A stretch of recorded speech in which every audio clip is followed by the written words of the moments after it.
선거나 알겠습니다. 이런 정치는요. 그러니까 세대를 우리가 뭐 심판하겠습니다라든가 아니면은 뭐 이번 86 운동권 청산론 얘기하는 거나 잘 안 먹혀요. 네. 원래는 이게 선거에는 잘 안 먹히는 카드예요. 네. 근데 이번에 직관적으로 사람들이 느끼잖아요. 아까 시위 진압하는 거랑 비슷한 감성인 거예요.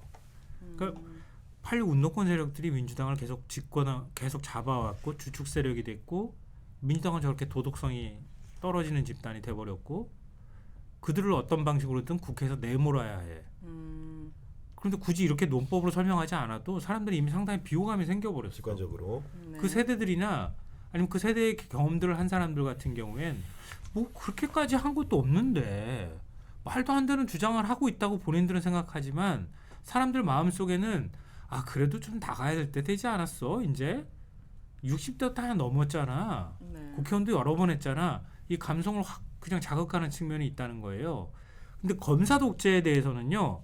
진보 성향을 갖고 있는 사람한테는 굉장히 자극하는 요인이 되는 거란 말이에요. 네. 권력 문제와 관련이 되어 있기 때문에.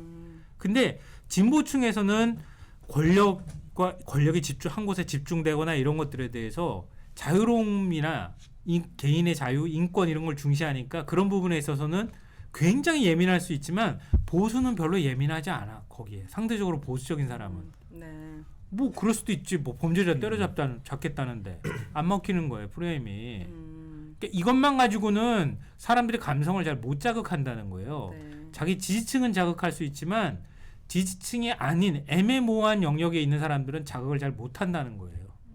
그러니까 민주당이 다시 한번 전략을 짜거나 들여다볼 필요가 있다. 그러면 최근에 이재명 대표가 의원들한테 이젠 좀 물러나 주십시오라든가 이 조정 작업을 하고 있다고 하잖아요. 전 더 진즉에 했었어야 한다고 생각해요. 조금 더 빨리 시동을 걸었어야 돼.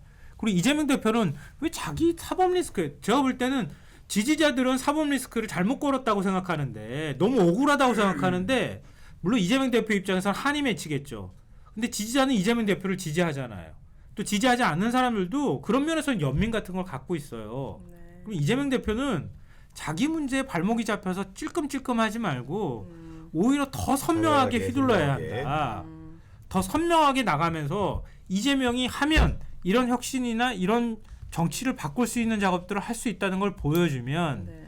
이미 사법 리스크나 이런 것들 상당히 피로감이 많이 있기 때문에 오히려 이재명을 다시 보는 계기가 될 수 있는데 맞아요. 이재명 대표는 어디서 고구마를 잘못 드셨나.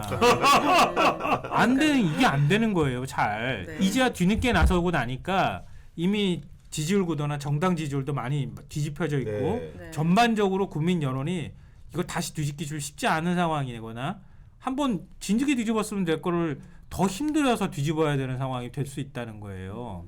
그냥 50일 동안에는 뭐 공천도 있고 판세가 상당히 요동칠 수 있는데 저는 한 사례가 있습니다. 저는 이건 꼭 말씀드리고 싶은 게 2002년에 노무현 후보와 정몽준 후보의 단일화가 있었거든요. 네.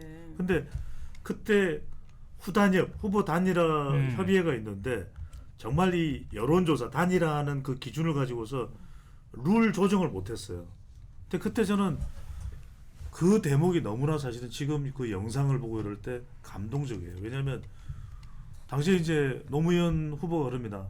뭐 정몽준 후보 쪽으로 하시죠. 전 뭐 어떤 식으로 좋습니다. 네. 국민들이 선택하시겠죠. 좋습니다. 이랬단 말이에요. 근데 그 결과적으로 국민들은 정몽준 후보가 아닌 노무현 후보를 선택했죠. 그러니까 다 내려놓을 때 오히려 국민들과 지지층들은 그 사람 쪽으로 간다라는 거예요. 네. 심지어는 대선 하루 전날에 정몽준 후보가 지지를 철회했죠. 이 합해진 이 지지층들이 안 꿈쩍 안 했어요. 아, 노무현이 저런 사람이구나 라고 이야기가 됐던 것이네. 근데 저는 이 86세대가 왜 또 이것에 대한 대응도 저는 분명하게 필요한데 오히려 이럴 때는 저는 더 민주당으로서는 기준을 가지고서 가감한 혁신 공천을 할 필요가 있는 게 지금 영향을 받는 게 50대잖아요. 결국 연령을 타겟으로 한다는 건 이건 데이터상으로도 확인이 되거든요. 지금 50대에서 민주당이 얼마 전까지만 해도 앞섰는데 이번 조사에서 뒤집혔습니다. 32% 뒤집혔어요.